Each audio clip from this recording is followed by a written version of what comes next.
बुजुर्ग नौजवान साथियों, विभिन्न स्कूलों से पधारे हुए शिक्षाविद, शिक्षकगण,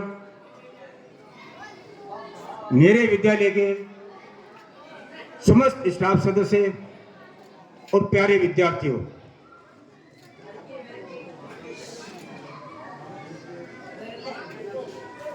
नौकरी लगना और नौकरी से सेवानिवृत्त होना, जैसा कि मेरे साथी केसर जी कहते हैं, ये एक विभागीय प्रक्रिया है। एक निश्चित समय के बाद, एक निश्चित आयु के बाद व्यक्ति को सेवानिवृत्त होना ही होता है।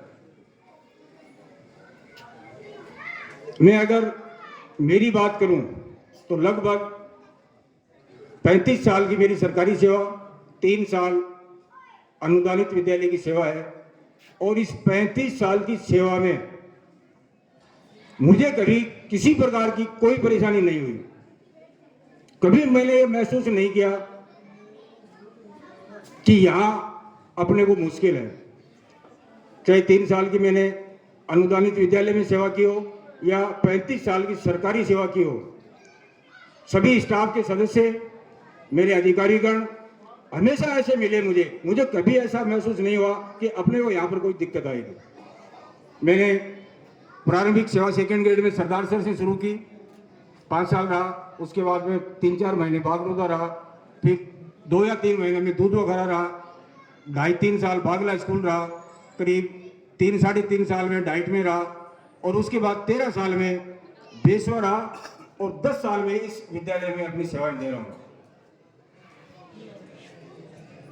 मैं ज्यादा नहीं करके केवल इतना कहना चाहूंगा, एक शिक्षक के लिए या एक प्रिंसिपल के लिए सबसे महत्वपूर्ण बात होती है उसका रिजल्ट। आज तक नौकरी लगने से लेकर के अब तक कभी भी मेरा रिजल्ट कम नहीं रहा। शिक्षक के रूप में विभाग का एक मापदंड होता है कि जिसका रिजल्ट 100% रहता है उसको प्रशस्ति पत्र दिया जाता है, डीओपी द्वारा या डीडी के द्वारा, जीवनालेटर के द्वारा। लगभग जो है 100% रिजल्ट रहा है और विभाग के जो प्रशस्ति पत्र है वो मुझे मिला है। 10 साल की मैं यहाँ पर बात करूं प्रिंसिपल के रूप में, तो मैंने जुलाई 2015 में यहाँ पर कार्य ग्रहण किया था। 15, 16 और 17 3 साल हमने रिजल्ट में सुधार करने का प्रयास किया। लेकिन मैं कहता हूँ 2018 से लेकर के 2025 तक कक्षा 10 और कक्षा 12 का केवल 2 अवसर ऐसे आए हैं। एक 2020 में 10वीं क्लास में एक लड़का फेल हुआ था और एक इस साल 12वीं क्लास में एक लड़का फेल हुआ है, तो 96% रिजल्ट रहा। उस समय रहा था 95 पॉइंट कुछ। तो 18 से लेकर के अब तक 8 साल में मेरा रिजल्ट जो है इन 2 अवसरों को छोड़ करके 100% रहा है। ये एक तो है मेरी शैक्षिक उपलब्धि। रही बात भौतिक उपलब्धि होगी, तो जितने लोग यहाँ बैठे हुए हैं मैं हृदय से उन सबका धन्यवाद करता हूँ। ये जो भौतिक सुविधा आपको दिखाई दे रही है, ये गली मोहम्मद की देन नहीं है, ये जो यहाँ पर मंच पर बैठे हुए जो लोग हैं इनकी देन है। भले ही वो लक्ष्मणगढ़ की है, भले ही वो फतेहपुर के है, भले ही प्रधान जी फतेहपुर बैठे हैं, प्रधान जी लक्ष्मणगढ़ बैठे हैं, एमएलए साहब बैठे हैं और गांव के जो लोग बैठे हैं बगासा गांव के, उन्होंने भी मेरे को बहुत सहयोग दिया। जब जब मैंने मांग किया उन्होंने भौतिक सुविधा के लिए पैसे दिए। और इससे भी ज्यादा मैं ये कहना चाहूंगा क्योंकि चूंकि मैं बगासा में प्रिंसिपल था, गन्नी मोहम्मद प्रिंसिपल था, इसलिए बेसवा गांव के लोगों ने भी इतना ज्यादा पैसा दिया यहाँ पर कि शायद मैं समझता हूँ, बगासा के लोगों से माफी चाहते हुए कहता हूँ कि बगासरा से भी ज्यादा बेसवा गांव के लोगों ने जो है सहयोग यहाँ पर प्रदान किया। इसके लिए बेसवा गांव के लोगों को, बगासरा के लोगों को और जितने भी जनप्रतिनिधि यहाँ पर बैठे हुए हैं, एमएलए साहब हैं, प्रधान जी हैं, और विशेष रूप से एमएलए साहब और प्रधान जी पर मेरा हक बनता था। मैं जबरदस्ती मैंने ये 3 सेट ले लिया, कमरे ले लिए, गेट ले लिया, फर्नीचर ले लिया, लेकिन लक्ष्मणगढ़ प्रधान सेवदा जी को मैं जो है विशेष रूप से पूरे गांव की तरफ से और बेसवा की तरफ से धन्यवाद देना चाहूंगा कि यहाँ पर 2 कमरे बने हैं, एक महरिया जी की तरफ से, एक अलाव जी की तरफ से। दोनों कमरे इनकी देन है, इन्होंने मेरे से ज्यादा प्रयास किया है, इसलिए इनका बहुत बहुत धन्यवाद। और न केवल इन्होंने एमएलए और एमपी से कमरे दिलाए, इन्होंने अपनी जेब से भी पैसे देकर के मेरी लैब में जो है फर्नीचर बनवाने का कार्य किया। इसलिए विशेष रूप से इनका जो है धन्यवाद देना चाहता हूँ बगासरा गांव, बेसवा गांव और स्वयं अपने विद्यालय परिवार की ओर से। इसके अलावा मैंने जो किया है 35 साल 38 साल की सर्विस हो गई। लास्ट की जो 2 स्कूल है मेरी, बेसवा और बगासरा, यहाँ पर मैंने नौकरी नहीं की है, मैंने सेवाएं दी हैं। बाकी जगह पर मैंने नौकरी की है, नौकरी का एक निश्चित मापदंड होता है, इतने बजे जाना है, इतने बजे आना है। लेकिन बगासरा और बेसवा, 13 साल बेसवा और 10 साल बगासरा, मैंने नौकरी न करके मैंने सेवाएं दी है। रात के 9 बजे भी मैं स्कूल में आया हूँ। इसाक खान जी मेरे पड़ोसी विद्यालय के इंतकाल करके, अल्लाह उनको जन्नत नसीब करे। रात को 9 बजे मेरे साथी जहांगीर बैठे हुए यहाँ पर, रात को 9 बजे मैं विद्यालय में आया था और एक सांप जो यहाँ पर तैयार खड़ा था, अंधेरा था, वह मोबाइल की टॉर्च से हमने देखा मोबाइल के, तो भाई सांप है, बहुत भारी सांप है। इसाक खान को टेलीफोन किया रात को 9 बजे, वो लाठी लेकर गए, बैटरी लेकर गए। और 9 बजे मैंने अब्बास खान को टेलीफोन किया कि अब्बास खान विद्यालय में हम पहुंच गए हैं, क्योंकि पौधे आने वाले थे, लेकिन यहाँ पर एक बहुत बड़ा सांप है। 10 मिनट में अब्बास खान जी आए और रात को सांप को मारा। कहने का मतलब ये है, यहाँ पर आने के लिए मेरा कोई समय नहीं था। कई बार भ्रम हो जाता है, जो हम आंखों से देखते हैं सत्य होता है कि हमने आंखों से देखा है, लेकिन वो भी गलत हो जाता है। कई बार ऐसा आता है, एसडीएम साहब की तरफ से ड्यूटी लगा दी जाती है।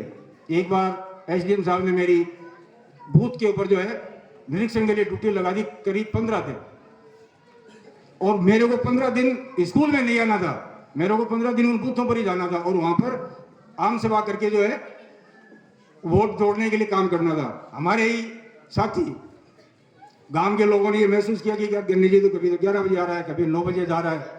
तो कई बार सत्य को देखकर जो सत्य लगता है, ये अपन ने आंखों से देखा है, गन्नी जी को मैंने देखा 11 बजे जाते हुए, लेकिन ये पता नहीं है कि गन्नी जी 7 बजे से लेकर के 11 बजे तक अपने दूसरे काम को छोड़ करके स्कूल को देकर के जा रहे हैं। इसलिए एक बार एक भाई ने मेरे को कहा था कि आप तो हमारे रिश्तेदार हो, आप कभी कभी लेट पे आते हो। उन्होंने तो ये कह दिया, लेकिन इतने में उनके घर से कोई मैसेज आ गया, वो उठ करके चले गए।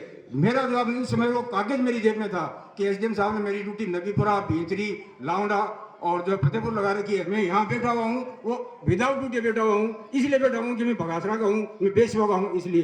तो कई बार भ्रम हो जाता है। तो अगर इस प्रकार का किसी को भ्रम हुआ हो तो उसके लिए मैं ये कहना चाहूंगा कि ऐसे भ्रम को निकाल दे। मैंने अपना श्रेष्ठ देने का प्रयास किया है बेसवा में और बगासरा में, चाहे वो शैक्षिक दृष्टि से हो, चाहे भौतिक सुविधाओं की दृष्टि से हो।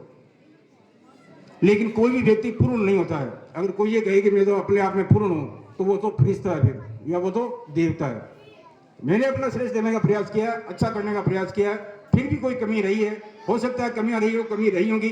तो बगासरा गांव के लोगों से मैं निवेदन करना चाहूंगा, आज मैं जो स्टाफ छोड़ करके जा रहा हूं, पिछले 10 साल से मैं कहना चाहूंगा कि इस विद्यालय का जो स्टाफ रहा है इतना शानदार रहा है, और मैं तो अपने आप को इतना भाग्यशाली समझता हूं कि शायद राजस्थान में ऐसा कोई प्रिंसिपल नहीं होगा जितना मैं हूं, क्योंकि मेरा स्टाफ इतना शानदार रहा है कि कभी मुझे उनको कहने की आवश्यकता ही नहीं पड़ी, न पढ़ाने के लिए न काम करने के लिए। अभी मेरे ऑफिस के लोग कह रहे थे कि इनकी सूचनाएं तो तुरंत पहुंच जाती थी, इनको कहने की आवश्यकता नहीं होती। ये मेरी देन नहीं थी, ये मेरे स्टाफ की देन थी।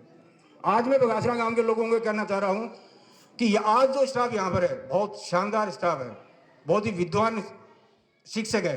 आप उनसे जुड़िए और आप अपने विद्यालय को जो संभालिए, एक समिति बनाइए, अपने बच्चों का ज्यादा से ज्यादा नामांकन यहाँ पर करवाइए। यहाँ की जो सुविधाएं हैं, एटीएल लैब की मैं बात करूँ, वो कह रहे थे नरेंद्र जी की एटीएल लैब है, फतेहपुर तहसील की एकमात्र स्कूल है जिसमें एटीएल लैब है, भारत सरकार के सहयोग से, नीति आयोग के सहयोग से बनी हुई 20 लाख रुपए की लागत से।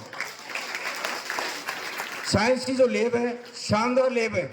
मेरे शिक्षक साथियों से, जो लेक्चरर, उनसे पूछिए, कभी उनको ये महसूस नहीं हुआ कि यहाँ पर हमें इस सामान की। मेरा ये रहता था कि आपको जो सामान चाहिए सामान ले आइए, बिल ले दीजिए, आपको पेमेंट हो जाएगा, लेकिन प्रैक्टिकल में सामग्री की कमी नहीं रहनी चाहिए। भूगोल की शानदार जो है लैब है, अन्य से 2 स्मार्ट क्लासरूम है, आईसीटी लैब शानदार है, भौतिक सुविधाएं अच्छी है, रिजल्ट अच्छा है, स्टाफ अच्छा है। गांव के लोग स्टाफ से जुड़ें और अपने बच्चों का ज्यादा से ज्यादा नामांकन करवाएं और इन सुविधाओं का लाभ उठाएं। अगर आपने लापरवाही की, एक समय ऐसा आएगा कि आप पछताओगे, ये स्कूलें बंद हो जाएंगी, प्राइवेट स्कूलों में आप जाओगे और प्राइवेट स्कूलों वाले आपसे मुंह मांगा पैसा मांगेंगे और आपको देना पड़ेगा मजबूरी में। अगर आपने इन सार्वजनिक संस्थाओं को नहीं संभाला, गवर्नमेंट की स्कूल या मदरसा, इनको अगर आप नहीं संभालोगे तो आपको दिक्कत आएगी आगे चल करके।